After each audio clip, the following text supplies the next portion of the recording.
బద్ధకం ఎక్కువైన రోజుల్లో పన్నీర్‌ని తురిమేసి చపాతీ పిండిలోకి డైరెక్ట్‌గా యాడ్ చేసేసి పన్నీర్ చపాతీ తయారు చేస్తున్నాను. ఇవాళ లంచ్‌లోకి పన్నీర్ చపాతీ, పెరుగు, soya chunks green peas curry అనమాట.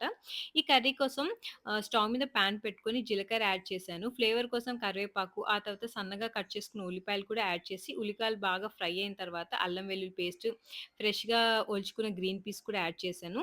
చిటికెడు పసుపు కూడా యాడ్ చేసి మొత్తం ఫ్రై అయ్యనివ్వాలి.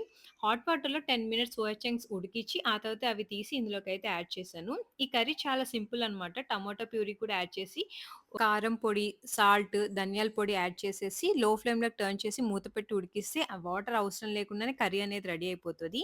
నేనిక్కడ కూర వండిన ఈ కడాయి అయితే ఇండస్ వ్యాలీ వెబ్‌సైట్ నుంచి తీసుకున్నాను. ట్రైప్లే స్టెయిన్‌లెస్ స్టీల్ మెటీరియల్ అనమాట. మీకు కూడా ఇలాంటి మంచి మంచి స్టెయిన్‌లెస్ స్టీల్ కుక్‌వేర్ కావాలంటే ఇండస్ వ్యాలీ వెబ్‌సైట్ అయితే విజిట్ చేయండి. వైజాగ్ అనే కూపన్ కోడ్ యూజ్ చేశారనుకోండి ఎక్స్‌ట్రా 12% ఆఫ్ వస్తుంది.